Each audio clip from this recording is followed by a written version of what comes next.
नमस्कार दोस्तों, आपको स्वागत है मेरे चैनल एडुकेंस क्लासरूम में। आज हम अगस्त 26, 2024 का न्यूज़पेपर एनालिसिस करने जा रहे हैं। असम ट्रिब्यून के न्यूज़पेपर का पहला आर्टिकल है crime against women unpardonable scene.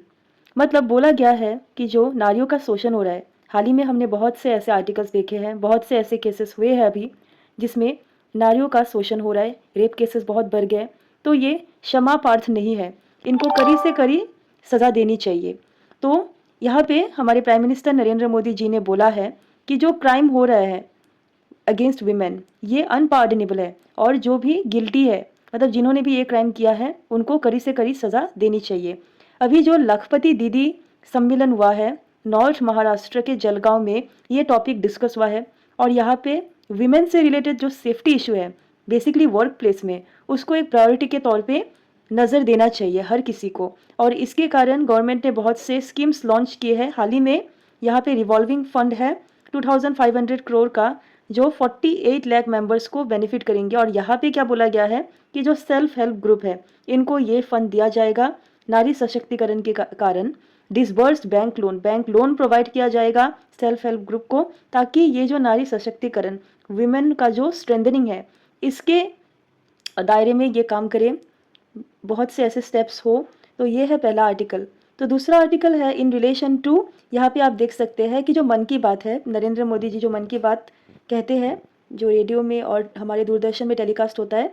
तो यहाँ पे हमारे असम का जो तिनसुकिया डिस्ट्रिक्ट है, वहाँ पे एक गांव है बारेकुरी में मोरान कम्युनिटी के मोरान कम्युनिटी के लोग रहते हैं। तो ये मोरान कम्युनिटी के लोगों को उन्होंने प्रेस किया है, इसलिए प्रेस किया है क्योंकि जो हुलोक गिबन्स है, हुलोक गिबन्स मतलब हम होलो बंदर बोलते हैं, एक बंदर का प्रजाति होता है। तो ये प्रजाति बहुत कम हो गया, इसका जो जनसंख्या है ये बहुत ही घट गया है। तो इनको कंजर्व करने के लिए ये मोरान कम्युनिटी के लोगों ने बहुत ही मेहनत किया है। उन्होंने बनाना का जो प्लांट है उसको प्लांट किया है और वो सर्टेन रिचुअल्स परफॉर्म करते हैं। मतलब उनका एक परंपरा होता है, जैसे हम जब लोग मर जाते हैं तो इनको हम दफना देते हैं, रिचुअल्स परफॉर्म करते हैं, क्रियाक्रम करते हैं। उसी तरीके से ये हुलॉक गिबन्स का भी क्रियाक्रम करते हैं और उन्होंने हुलॉक गिबन्स का नाम भी रखा है ताकि ये फैमिली का एक सदस्य हो सके।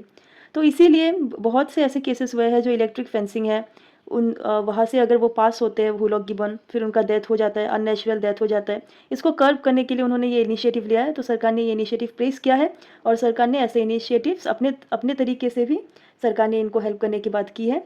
दूसरा आर्टिकल है इन रिलेशन टू जोरहाट के एक साइंटिस्ट के बारे में, उनका नाम है अभिनव भट्टाचार्य जी। तो उनको हम कॉन्ग्रेचुलेशन देते हैं और बहुत बहुत कुडोस, क्योंकि उन्होंने अभी जो पैरालंपिक्स हो रहा है अगस्त 28 तारीख से जो पैरालंपिक स्टार्ट हो रहा है पेरिस में, तो उन्होंने बहुत ही एक अच्छा इनिशिएटिव लिया है, बहुत ही एक अच्छा इनोवेशन किया है। क्योंकि अभी जो पैरालंपिक्स में जो लोकेशन ट्रेसिंग का मामला है, जो बेसिकली जो पैरालंपिक एथलीट्स हैं वो गूगल मैप्स यूज़ करते हैं ताकि उनको डेस्टिनेशन पता चले, लेकिन यहाँ पे वेन्यू का कोई भी प्रॉपर एड्रेस नहीं है उसमें। तो गूगल मैप से वो ऊपर ऊपर उन लोगों को पता चलता है।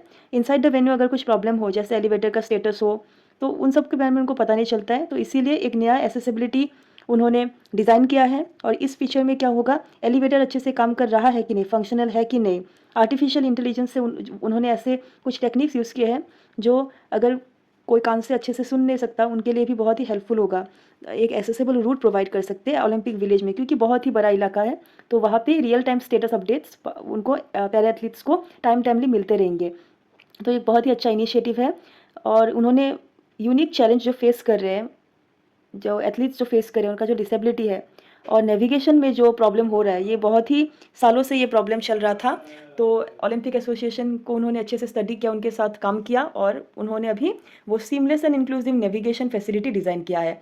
तो दूसरा आर्टिकल है in relation to IIT Guwahati ने नीलाचल स्प्रिंग, अभी रिसेंटली हमने कामाख्या एसएस कॉरिडोर के बारे में पढ़ा है। ये 400 करोड़ का एक प्रोजेक्ट है जहाँ पे एक हाइड्रोलॉजिकल एंड जियोफिजिकल स्टडी होगा। कहाँ पे, कामाख्या में, नीलाचल हिल में, वहाँ पे स्प्रिंग्स है। तो उनको हम टैप करेंगे ताकि उनका जो एक हाइड्रोलिक कैपेसिटी वो एक रिसोर्स के तौर पे हम यूज़ कर पाए। तो यहाँ पे आर्कियोलॉजिकल सर्वे ने क्या बोला है कि 8 मॉन्यूमेंट्स है टोटल नीलाचल हिल में और वो प्रोटेक्टेड है। अगर ऐसे कंस्ट्रक्शन एक्टिविटीज़ होंगे तो उनको कोई हार्म ना हो, इसको भी एक कंसिडरेशन में रखते हुए ये कामाख्या एसएस कॉरिडोर प्रोजेक्ट होना चाहिए। इसीलिए जो रिचार्ज जोन है उन सबको प्रोटेक्शन दिया जाएगा, डाउनस्ट्रीम फ्लो को अच्छे से देखा जाएगा और इसके बाद ताकि कोई ऑब्स्ट्रक्शन ना हो डाउनस्ट्रीम फ्लो में, ये एक प्रोजेक्ट स्टार्ट किया जाएगा। तो दूसरा आर्टिकल है in relation to illicit drug trade, अभी जो ड्रग का बिजनेस है वो बहुत ज़्यादा बढ़ गया है, specially in India. North east corridor से बहुत ड्रग स्मगलिंग हो रहा है, तो इसके बारे में ये टॉपिक है। बेसिकली 4 फार्मूलाज अडॉप्ट करने के बारे में ये डिस्कशन हुआ था, छत्तीसगढ़ में ये डिस्कशन हुआ था। ड्रग डिटेक्शन होना चाहिए, नेटवर्क जो डिस्ट्रक्ट होना चाहिए, जो नेटवर्क से ड्रग आ रहा है उसको प्रॉपर्ली ट्रेस करना चाहिए, कल्प्रिट का डिटेंशन होना चाहिए, उनको स्ट्रिक्ट एक्शन लेना चाहिए, स्ट्रिक्ट लॉज होना चाहिए, और रिहेबिलिटेशन सेंटर्स में जो भी एडिक्ट है उनका प्रॉपर एक ट्रीटमेंट होना चाहिए। तो हमारी एनडीए गवर्नमेंट ने ये डिसाइड किया है कि 2047 तक हम अपने नेशन को ड्रग फ्री बनाएंगे। जब हम 100 इंडिपेंडेंस डे सेलिब्रेट करेंगे तो हमारा कंट्री भी ड्रग फ्री हो जाएगा। इसके लिए हमें कुछ इनिशिएटिव लेना होगा। बेसिकली अभी अगर हम छत्तीसगढ़ को देखें तो परसेंटेज ऑफ जो ड्रग है, सीडेटिव है, नार्कोटिक्स है, वो बहुत ज़्यादा बढ़ गया है। टोटल एवरेज अगर हम देखें ना, उससे भी ये मतलब टोटल एवरेज से भी हम कंपेयर कर सकते हैं। एवरेज है 4.9% और एवरेज है 2.83%, उससे भी नेशन एवरेज से भी इसका ज़्यादा है छत्तीसगढ़ का 4.98%। तो आप देख सकते हैं कि छत्तीसगढ़ का ड्रग रेट कितना इंक्रीज़ हो रहा है। क्योंकि ये रीज़न क्यों है, क्योंकि छत्तीसगढ़ अभी बॉर्डर शेयर कर रहा है डिफरेंट स्टेट्स के साथ, जैसे उड़ीसा, आंध्र प्रदेश, जहाँ से ड्रग स्मगलिंग यहाँ तक हो रहा है। तो इसीलिए टोटल ये जो बॉर्डरिंग स्टेट्स है, वो जो बॉर्डर है वहाँ पे एक स्ट्रिक्ट एक एक्शन होना चाहिए, स्ट्रिक्ट वहाँ पे कर्ब होना चाहिए ताकि कोई भी ड्रग स्मगलिंग ना हो। और यहाँ पे एक ज़ीरो टॉलरेंस पॉलिसी के बारे में बोला गया है। मतलब टोटल हमारा नेशन का ही रिस्पॉन्सिबिलिटी होगा कि हमारे कंट्री को ड्रग फ्री बनाना है। ज़ीरो टॉलरेंस पॉलिसी मतलब कोई भी ड्रग स्मगलिंग हो रहा है तो स्ट्रिक्ट एक्शन लो भाई, कोई टॉलरेंस ना हो। दूसरा आर्टिकल है in relation to 3D printing technology, animals के बारे में ये बोला गया है। ये रिलेशन है जो मन की बात मैंने आर्टिकल डिस्कस किया था, जहाँ पे मोदी जी ने हमारे तिनसुकिया डिस्ट्रिक्ट में जो हुलॉक गिब्बन कंजर्वेशन है उसको प्रेस किया था। तो यहाँ पे अरुणाचल प्रदेश को भी प्रेस किया है, क्योंकि यहाँ पे लोगों ने बहुत ऐसे ऐसे इनिशिएटिव लिए हैं जिसके कारण वाइल्ड लाइफ प्रोटेक्शन अच्छा हो गया है। और बेसिकली उन्होंने अरुणाचल ने 3D प्रिंटिंग टेक्नोलॉजी यूज़ किया है। तो क्वेश्चन आ सकता है कि नॉर्थ ईस्ट के कौन से स्टेट ने 3D प्रिंटिंग टेक्नोलॉजी यूज़ किया है। तो ये अरुणाचल प्रदेश ने यूज़ किया है, इसलिए ताकि उन्होंने 3D प्रिंट से दांत, हॉर्न्स, ये सब क्राफ्टिंग किया है, और ये सब एक अपैरल हेडगियर के तौर पे वो यूज़ कर सकते हैं ताकि जो एनिमल पोचिंग है वो कम हो जाए। और ये बायोडिग्रेडेबल मटेरियल है, इजीली ये बायोडिग्रेड हो सकता है। तो ये मन की बात से स्पेशल मेंशन है। वो जो बारीकुरी एरिया था तो उससे ये भी एक रिलेशन है। नेक्स्ट आर्टिकल है इन रिलेशन टू मिथुन। मिथुन जो है उसको हम बोलते हैं बॉस फ्रॉन्टेलिस। ये एक बोवाइन प्रजाति है, मतलब गाय का एक प्रजाति है मिथुन गाय। तो ये स्टेट एनिमल है। कहाँ का स्टेट एनिमल है? अरुणाचल प्रदेश और नागालैंड का स्टेट एनिमल है। यहाँ पे इसको हम गायल्स भी बोलते हैं। तो ये गायल का पॉपुलेशन अभी दिमा हसाओ में इंक्रीज़ हो गया है। तो ये बहुत ही अच्छी बात है, क्योंकि मिथुन को हम एक मीट एनिमल के तौर पे यूज़ करते हैं। और ये इसलिए इंक्रीज़ हुआ है क्योंकि अभी जो 2019 का सेंसस हुआ था वहाँ पे मिथुन का पॉपुलेशन 4 स्टेट्स में बहुत ज़्यादा है, अरुणाचल प्रदेश, मणिपुर, मिजोरम, नागालैंड, मतलब यहाँ पे ही कन्फाइंड है इन 4 स्टेट्स में। तो इसमें अगर हम देख रहे हैं कि दिमा हसाओ में मिथुन का पॉपुलेशन अभी दिखा गया है, मिथुन पॉइंट आउट किया गया है, तो हमें कंजर्वेशन करना चाहिए ताकि इनका स्टेटस फिर इंप्रूव हो। इसीलिए सेमी इंटेंसिव मिथुन रेयरिंग यूनिट्स बनाया गया है। मतलब यहाँ पे क्या होगा, फेंसिंग होगा, प्रॉपर बार्ब्ड वायर फेंसिंग होगा। फिर ग्रेजिंग एरियाज़ में अच्छे से फेंसिंग अगर हम प्रोवाइड करेंगे तो यहाँ पे जो एग्रीकल्चरल फील्ड होंगे वो अच्छे से प्रोटेक्ट होंगे। और साथ ही साथ यहाँ पे गवर्नमेंट ने आईसीआर को भी इनिशिएटिव दिया है। ICAR, Indian council of agricultural research centre, उन्होंने बहुत ही एक अच्छा इनिशिएटिव किया है ताकि प्रमोशन हो एग्रीकल्चर का। ये मिथुन का पॉपुलेशन उनके वजह से ही इंक्रीज़ हुआ है। एनिमल हस्बेंड्री में उन्होंने बहुत ही अच्छा एक इनिशिएटिव लिया है। तो लाइफ स्टॉक जो रियरिंग है इसमें भी जो मिथुन का पॉपुलेशन इंक्लूड होना चाहिए 2024 से, इसमें एम्फेसिस दिया है कि लाइफ स्टॉक सेंसस में भी इसको इंक्लूड करना चाहिए। और दिमा हसाओ में जो मिथुन का पॉपुलेशन अभी हमें दिखा है, तो इससे क्या होगा, सस्टेनेबल एग्रीकल्चर इंप्रूव होगा, क्योंकि एक मीट एनिमल के तौर पे हम इसको यूज़ करते हैं। मिथुन इको पार्क्स भी खुलने चाहिए, ऐसे भी प्रपोजल आए हैं। यहाँ पर जो FSSAI है उन्होंने रिकॉग्नाइज़ किया है मिथुन को मीट एनिमल के तौर पे, इसीलिए सितंबर 1 को अभी जो मिथुन का पॉपुलेशन इंक्रीज़ हुआ है, या इसको हम मिथुन डे के हिसाब से सेलिब्रेट करते हैं। यहाँ पे एक आर्टिकल है moon could be the new settlement beyond अर्थ। क्यों ऐसा बोला गया इसरो के साइंटिस्ट ने? क्योंकि अभी मून का स्कोप बहुत ज़्यादा है। मून का जो सॉइल है वो बहुत ही कैपेबल है, उसमें water as well as important minerals का ट्रेसेस मिला गया है। तो अभी 23 अगस्त इस दिन को हम नेशनल स्पेस डे के तौर पे सेलिब्रेट करते हैं। और नेशनल स्पेस डे मतलब जब 14 जुलाई को चंद्रयान 3 लॉन्च हुआ था भारत के इसरो मतलब श्रीहरिकोटा से, तो वहाँ से लॉन्च हुआ था और ये सेफली जा पहुँचा 23 अगस्त 2023 को। तो इस दिन को हम नेशनल स्पेस डे के तौर पे हम सेलिब्रेट करते हैं।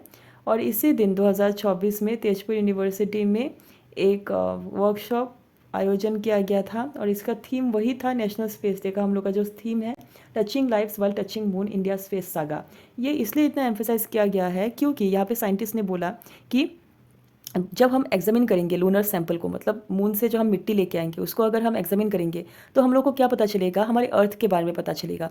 क्योंकि अल्टीमेटली मून क्या है, नेचुरल सैटेलाइट है, अर्थ का ओनली नेचुरल सैटेलाइट। तो अगर हम मून के सरफेस को स्टडी करें, इससे पता चलेगा कि हम लोगों के प्लानट का अर्ली हिस्ट्री कैसा था, साथ ही साथ हम लोग का सोलर सिस्टम जो फॉर्मेशन हुआ था ये कैसे हुआ था।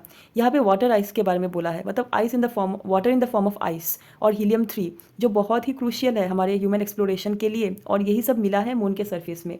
इसीलिए अभी मून को और ज़्यादा हमको स्टडी करना है। और बेसिकली ये बहुत ही इंपॉर्टेंट ये सेलिब्रेशन है नेशनल स्पेस डे, क्योंकि हम लोगों ने भाई साउथ पोर्शन में लैंड किया था जो बहुत ही टफ है। साउदर्न पोर्शन में only India is the first country जिन्होंने लैंडिंग किया है, बाकी किसी ने भी अभी तक लैंडिंग नहीं किया है। और कंट्री में हम लोग 4th है जिन्होंने मून पे लैंडिंग किया है। तो यहाँ पे 2 बहुत ही इंपॉर्टेंट आर्टिकल है in relation to waste water treatment and sewage treatment. तो आप पहले देख सकते हैं कि फर्स्ट सीवेज ट्रीटमेंट प्लांट अभी कहाँ पे ओपन होगा, ये नौगांव में ओपन होगा। तो इंडिया आसाम का फर्स्ट सीवेज ट्रीटमेंट प्लांट कहाँ पे होगा, नौगांव में।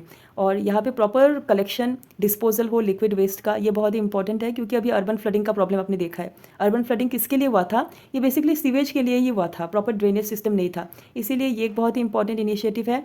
और साथ ही साथ दूसरा एक इंपॉर्टेंट इनिशिएटिव जो दिया है ये है पीसीबीए ने। पीसीबीए मतलब pollution control board of Assam. इन्होंने भी क्या बोला है कि हम लोग पहला कॉमन बायोमेडिकल वेस्ट ट्रीटमेंट, क्योंकि बायोमेडिकल वेस्ट भी इंपॉर्टेंट है, ये इंडस्ट्रियल वेस्ट, पब्लिक वेस्ट, इसके अलावा जो बहुत ही कंटेमिनेटेड वेस्ट है वो है हेल्थ केयर हॉस्पिटल से जो वेस्ट निकलता है वो है बायोमेडिकल वेस्ट। इसीलिए इन्होंने एक common biomedical waste treatment facility open करने का प्रपोजल दिया है। कहाँ पे, सिलचर पे।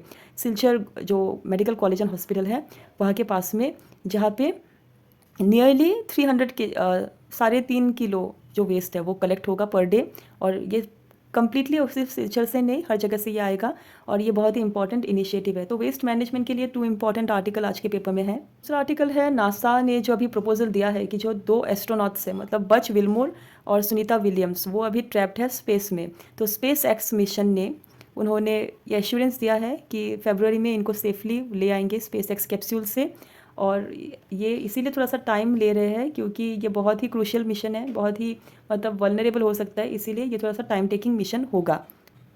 और ये फेलियर क्यों हुआ था, ये 2 इंपॉर्टेंट रीज़न है। थ्रस्टर जो कैप्सूल है जिसमें वो लोग गए थे, बोइंग का जो कैप्सूल है वहाँ पे थ्रस्टर फेलियर हुआ था और हीलियम गैस का लीकेज हुआ था, इसीलिए ये अभी अटके हुए हैं वहाँ पे। तो सेफली ये आ जाए, क्योंकि जो ये दोनों एस्ट्रोनॉट्स है वो बहुत ही पारगत एस्ट्रोनॉट्स है। विल्मोर 61 ईयर्स के और सुनीता विलियम्स 58 ईयर की है। तो दोनों ही नेवी कैप्टन्स है, रिटायर्ड, और उन्होंने बहुत से पहले long duration space flight experience उन्होंने किया है। स्पेस वर्किंग का भी इन लोगों का बहुत एक्सपीरियंस है, इसीलिए हम प्रे करते हैं ताकि वो इजीली रिटर्न हो हमारे अर्थ सरफेस में। आर्टिकल है in relation to India US partnership. तो अभी रिसेंटली इंडिया यूएस का पार्टनरशिप के बारे में फिर से डिस्कशन हुआ और दोनों ही बहुत अच्छे पार्टनर्स है, ग्लोबल पार्टनर्स है।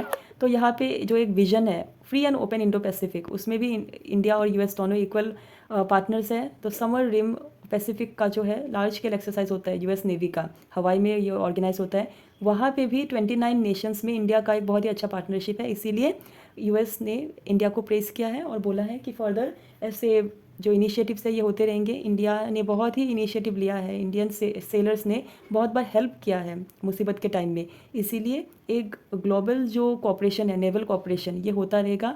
और ये दोनों टेक्नोलॉजी, इंडिया और यूएस का टेक्नोलॉजी, हम साथ साथ काम करेंगे ऐसे इमरजेंसी के टाइम पे। ये आर्टिकल बहुत ज़्यादा इंपॉर्टेंट है कंप्लीट न्यूज़पेपर में। इस आर्टिकल में डिस्कस किया है यूनिफाइड पेंशन स्कीम, नई पेंशन स्कीम के बारे में। तो पहले गवर्नमेंट ने क्या किया था, ओल्ड पेंशन स्कीम जो था उसको कन्वर्ट किया था एनपीएस तक, जहाँ पे ऑल्दो जो एम्प्लॉयज़ है उनको पेंशन मिलता है लेकिन ये पेंशन फिक्स नहीं होता है। तो बहुत से आलोचना हुए, बहुत क्रिटिसिज्म हुआ, लोगों ने बहुत से प्रोटेस्ट किए। इसके बाद अभी गवर्नमेंट ने एक बीच का रास्ता निकाला है, यूनिफाइड पेंशन स्कीम। ये यूनिफाइड पेंशन स्कीम होता क्या है? यूनिफाइड पेंशन स्कीम केंद्र सरकार के कर्मचारियों के लिए एक नया पेंशन स्कीम है और ये यूपीएस के तहत जो केंद्रीय कर्मचारी है उनको एक निश्चित पेंशन मिलेगी। अब तक केंद्रीय कर्मचारियों के लिए न्यू पेंशन स्कीम या एनपीएस का प्रावधान था, लेकिन इसमें फिक्स पेंशन नहीं मिलता था। साथ ही अपने सैलरी से उनको एक योगदान देना पड़ता था। इसलिए एनपीएस का लंबे समय से विरोध हो रहा था और इसमें बदलाव की मांग भी उठ रही थी। एक वर्ग ने जनवरी 2004 में जो खत्म हो चुका है ओपीएस, उसको दोबारा वापस लाने की मांग की थी, जिसमें एक निश्चित पेंशन भी मिलता था। इसीलिए उन्होंने वो मांग किया था।